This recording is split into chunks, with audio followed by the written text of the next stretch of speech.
here with survival expert Cadet Meyer. He's going to show us some survival tricks we can use in the wild. So what's the first step you're going to be showing us today, Cadet Meyer? I'll be showing you the pitfall trap. It was actually built or developed in Vietnam by the natives for use in small to large animals. Well, how does it work? Well, as the name implies, it's a pit filled with sharpened stakes. It is covered with brush, and when an animal happens to come upon it, it falls into it and dies. That sounds very interesting. But it kind of seems like the animal will be suffering while in the trap. Well, actually, if built correctly, the animal should die instantly. Well, do you have an example for us to see in action? Yes, right over here. As you can see, the pit can be done with a rock or stick filled with stakes. With this pit, you're just going to place the sharpened spikes in it. To sharpen the spikes, you can use rocks, or you can find them already sharpened if you break them. You're then going to take shrubbery and cover the pit. This will conceal the pit to the animals so they'll fall into it. It doesn't have to be completely sealed, because if there's too much, it won't fall through and it won't die. Alright, let's go hide. Yes, let's go. Look! It's a North African Chinese squirrel. It's actually found in North America, too.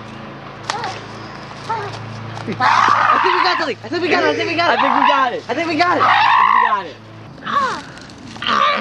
it! So what can we do out here, Meyer? You have this giant squirrel right here. And see how it's actually big enough so that the pit doesn't instantly kill it. So if you have a spear, you just stab it, and it dies. And right there, you have some very tender meat. Wow, that's amazing. Dude, let's see some more of this. So what's the next trap we have here? Right here we have is the trigger trap. As you can see, there's a rope tied to the tree, which is set on the trigger down here. When the trigger goes off, the tree will fling up, closing this loop onto an animal's foot, hopefully, hanging it in the air. What I'm going to tell you first is how to make this part. What you want to do is you just want to make a knot, and you want to have a loop on it. Doesn't matter what kind of knot, as long as it holds. You're going to take this rope, put it through the knot, so that you can make a bigger loop, and you can make it as big as you want. We're going to make it yay big. Oh, so you got some bait in there.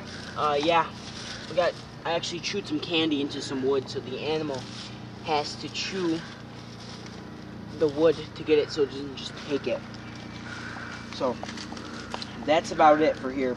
So I say let's go off and maybe give it maybe an hour or two and come back and see if we got anything. Alright, that's cool. Okay, it's been 2 hours now, so we're gonna go check the trap. Oh, what a coincidence!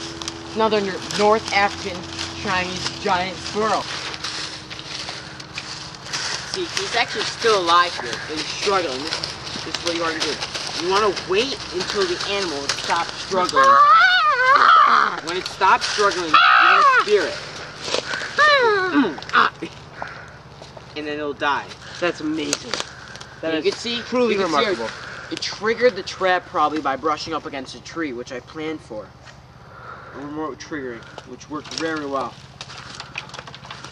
So, what are you going to show us now, Cadet Meyer? I'm going to show you how to tie the stranglehold. It's actually a form of a noose.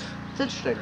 What you're going to do is you're going to take your rope, you're going to make a bite. When you bend it like this, it's called a bite. You're going to make a large bite, which means you're not going to fully pull it. You're going to take this bite and you're going to make a loop towards the bottom of one of the ropes. You're going to make this loop small. You don't want it too big. You're then going to take your long piece and you're going to wrap it around twice. So you have something that looks like this. You're going to take your bottom tie, you're going to bring it up through this loop so it goes up and through here. When you bring it up, you're going to pull the short end down. You pull, you have a strangle noose. So, and you use a strangle noose, you put it in front of a den for an animal. You put this string somewhere to hide it. And when the animal runs through it, it gets caught and either strangles itself or holds itself until you come and get it and kill it.